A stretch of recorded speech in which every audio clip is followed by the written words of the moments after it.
আমি গাঁৱৰ মানুহ আৰু গাঁৱতে ডাঙৰ দীঘল হোৱা গতিকে মূল ভেটি জানো এৰিব পাৰি চহৰত থাকিলেও গাঁৱৰ সেই সোৱাদ পাহৰা নাই ঘৰলৈ গ'লে খাওঁ আৰু এয়া ঘৰৰ পৰাই লৈ আনিছিলোঁ শাক আৰু বগৰী গতিকে ভাবিলোঁ অকণমান গাঁৱৰ ষ্টাইলতে বনাই খাওঁ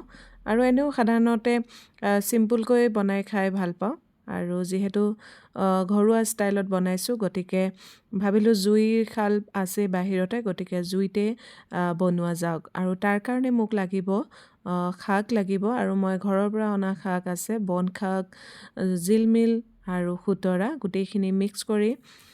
কাটি লৈছোঁ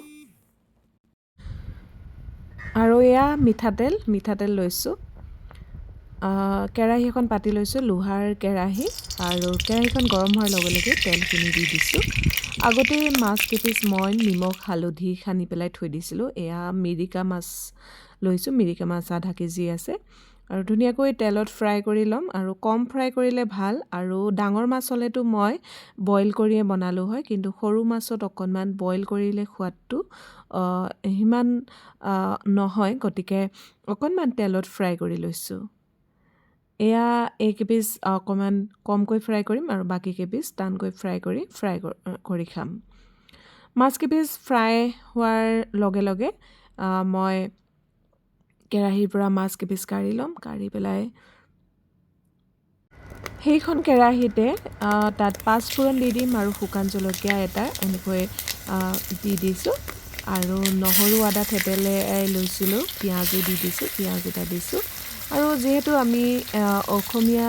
ষ্টাইলত বনাইছোঁ অসমীয়া মানুহ আমি মছলা পাতি ইমান দৰে নাখাওঁ অৱশ্যে আজিকালি খাওঁ কিন্তু আমাৰ যিটো অসমীয়া ব্যঞ্জন তাত আমি মছলা ব্যৱহাৰ নকৰোঁ দুটা কেঁচা জলকীয়া ফালি দিছোঁ আৰু পিঁয়াজ নহৰুখিনি গলাৰ লগে লগে শাকখিনি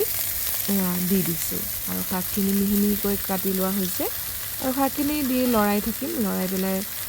ভাজিম আৰু অকণমান ঢাকোন দি পেলাই অলপ দেৰি থৈ দিম আৰু শাকখিনি যিহেতু ঘৰৰ পৰা অনা শাক গতিকে লোকেল হয় আৰু বজাৰৰ পৰা আনিলে ইমান গোন্ধ নাপাওঁ কিন্তু এইখিনি ইমান ধুনীয়া গোন্ধ ওলাইছে মানে কি ক'ম মানে নাকত লাগি আছে আৰু তাৰ লগে লগে মই বিলাহী পুৰি পিটিকা বনাম বুলি ভাবিছোঁ সেইকাৰণে কণবিলাহীকেইটা এনেকৈ ভৰাই লৈছোঁ তাতে জুই কিনাৰত দি দিম আৰু মাজতে দুটা এটা জলকীয়াও দি দিম আৰু এইকণ পিটিকা মানে কি ক'ম আৰু খোৱাসকলে বুজি পায় চাগে পুৰা কণবিলাহীৰ পিটিকা আৰু এইটো সময়ত কণবিলাহী ওলাবলৈ আৰম্ভ কৰিছে আৰু কণবিলাহী মাছ যেনেকৈ নাখাওক আৰু কণবিলাহীৰ লগততো ডালকচুৰ আঞ্জাখন আৰু কি ক'ম ডালকচুৰ আঞ্জাখন যিসকলে খাইছে জানে কণবিলাহী আৰু ডালকচু টেষ্টি ধুনীয়া আৰু এয়া আজি পিছে মই পুৰা বিলাহীৰ পিটিকা বনাইছোঁ আৰু ইফালে শাকখিনি সিজিয়ে আছে শাকখিনি সিজালৈকে মই কম জুইত দি দিছোঁ জুইখিনি অকণমান কমাই দিছোঁ যাতে ধুনীয়াকৈ শাকখিনি সিজে আৰু নিমখ হালধিও দি দিম শাকখিনিত তাৰপাছত বেছি দেৰি নালাগে আচলতে আৰু অলপমান গৰম পানী কৰি ৰাখিব যাতে শাকখিনি দিবৰ কাৰণে গৰম পানী ব্যৱহাৰ কৰিলে বেছি ভাল হয় আৰু এইখিনি বগৰীখিনি লৈ লৈছোঁ বগৰী 10-15টামান লৈছোঁ আপোনালোকে পিটিকি দিব অকণমান ভাঙি ভাঙি গ'লে বগৰীৰ সোৱাদটো শাকৰ লগত মিলি যাব তেতিয়া বেছি ভাল লাগিব ইফালে এয়া শাকখিনি একদম জহি গৈছে দেখিছেনে একদম মানে কি ক'ম কি ধুনীয়া চেণ্ট আহি আছে আৰু এতিয়া নিমখ হালধি তাতে দি দিম মই নিমখ হালধি এটা সৰু বাতিত লৈ লৈছিলোঁ তাতে অকণমান পানী দি পেলাই গলাই ল'ম আৰু তাতে শাকখিনিত মই ঢালি দিম যিহেতু শাক হয় গোটা হালধি দিলে লাগি ধৰিব পাৰে সেইকাৰণে মই অকণমান পানী দি এনেকৈ দি দিছোঁ আৰু সেয়া অকণমান লৰাই আকৌ সিজাম তাৰপাছত বগৰীখিনি দিম বগৰীখিনি দি হৈ গ'লে আৰু পানী দি উতলাম আৰু পানী দি উতলালে মই তাতে মাছখিনিও দি দিম আৰু এয়া বগৰী দি দিছোঁ দেখিছেনে ধুনীয়া পকা বগৰী আৰু ইয়াৰ সোৱাদ আৰু কি ক'ম ক'বই নালাগে নহয় জানো আপোনালোকে বনাই খাই নাই বাৰু জনাবচোন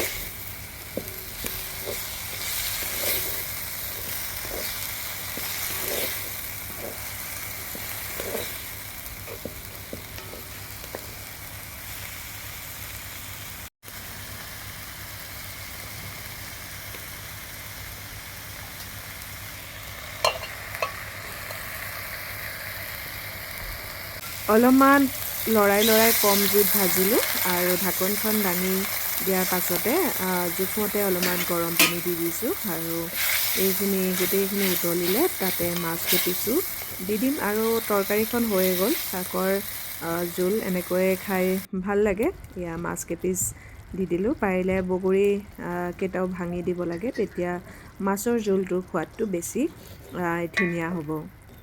আৰু অকণমান পিছতে মই তৰকাৰীখন নমাই থ'ম। এয়া দেখিছেনে পানীবোৰ দিছোঁ যে এয়া এনেকুৱা হৈ আছে। এতিয়া উতলিলে মই খাব পৰা হৈ যাব। আৰু ফাইনেলি হৈ গ'ল আমাৰ শাকৰ জোলখন। আৰু তাৰ লগতে কণবিলাহীৰ অকণমান পিটিকা কৰিছোঁ, পিঁয়াজ দিছোঁ, ধনিয়া দিছোঁ আৰু কেঁচা জলকীয়া। অৱশ্যে জলকীয়া দুটাও মই পুৰি লৈছিলোঁ, বিলাহীৰ লগতে দেখাইছিলোঁ আপোনালোকক।